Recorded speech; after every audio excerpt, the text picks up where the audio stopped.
श्री स्वामी समर्थ. श्री स्वामी समर्थ. नमस्कार मैत्रिणींनो, श्री स्वामी समर्थ. तुमच्या सर्वांचे आपल्या चॅनलमध्ये खूप खूप स्वागत आहे. तुमच्या सर्वांच्या सर्व चांगल्या मनोकामना पूर्ण होत हीच मी महाराजांच्या चरणी प्रार्थना करते आणि आजच्या आपल्या नवीन व्हिडिओला सुरुवात करते.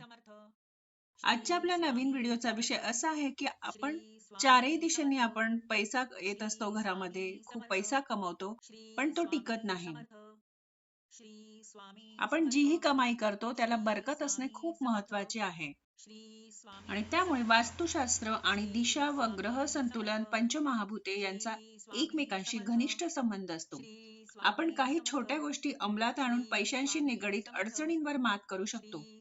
4 मुख्य दिशा आणि 4 उपदिशांमधून येणारी लक्ष्मी ही दीर्घकाळ टिकणारी व वाढणारी असते आणि स्वामी समर्थ केंद्रानुसार ती येण्यासाठी व टिकण्यासाठी पुढील गोष्टींवर लक्ष देऊन त्या अंमलात आणल्या पाहिजे.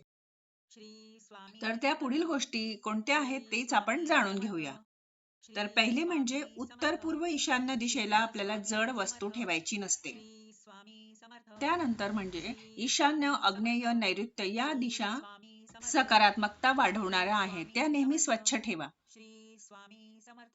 उत्तर आणि ईशान्य दिशेला निळ्या रंगाची वस्तू ठेवा. व्यवसाय उद्योगामध्ये नवीन संधी मिळतील. पूर्व दिशेला हिरव्या रंगाची वस्तू किंवा एखादे छानसे रोपटे लावा. नवीन लोकांशी परिचय होऊन तुमचा करिअर मध्ये विकास होईल. आग्नेय दिशेला केशरी रंग किंवा लाल रंग वापरा किंवा त्या रंगाची वस्तू ठेवा. घरामध्ये नेहमी पैसा खेळत राहील. दक्षिण दिशेला लाल रंगाची वस्तू ठेवल्याने मनशांती मिळेल आणि आत्मविश्वास आणि समाधान वाढेल. त्यानंतर देवघरात श्री यंत्र, कनकधारा यंत्र, महालक्ष्मी यंत्र, त्रिपुर सुंदरी यंत्र यापैकी कोणतेही एक यंत्र ठेवले पाहिजे. आणि घरातील श्री यंत्रावर शुक्रवारी कुंकुमार्चन म्हणजेच कुंकवाचा अभिषेक करायचा आहे आणि श्री सुक्त म्हणायचे आहे. त्यानंतर तुळशीचे झाड 8ही दिशेला ठेवले तरी मान्य आहे, परंतु उत्तर ईशान्य दिशेला ठेवलेले तुळशीचे रोप अधिक लाभदायक ठरते. त्या मातीमध्ये गोमती चक्र घालावे, त्यामुळे देखील लक्ष्मीचा घरामध्ये वास असतो.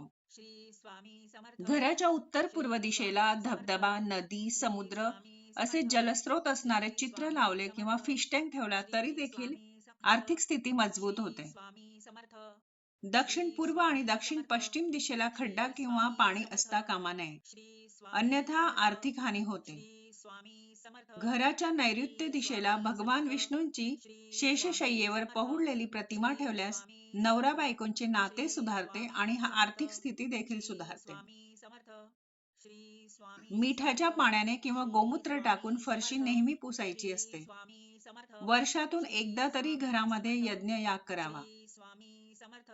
घरात सकारात्मक विचार करावे. दुसऱ्यांबद्दल कधी वाईट बोलू नये. तुम्ही जे बोलाल तेच उलटून तुम्हाला भोगावे लागेल.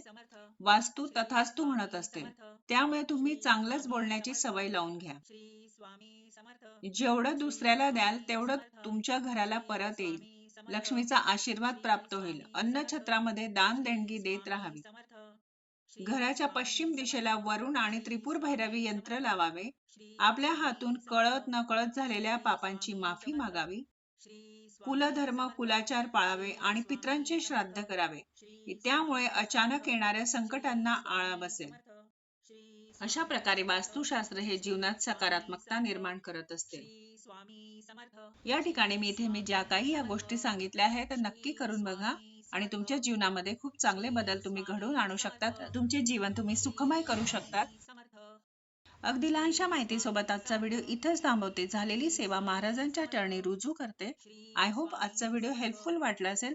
जर थोडाही हेल्पफुल वाटला असेल तर कमेंटला श्री स्वामी समर्थ लिहायला विसरू नका आणि चॅनलला लाईक, शेअर, सबस्क्राईब नक्की करा. पुन्हा भेटूया अशा छान नवीन माहितीसोबत, नवीन व्हिडिओ सोबत. तोपर्यंत सर्वांना बाय आणि श्री स्वामी समर्थ.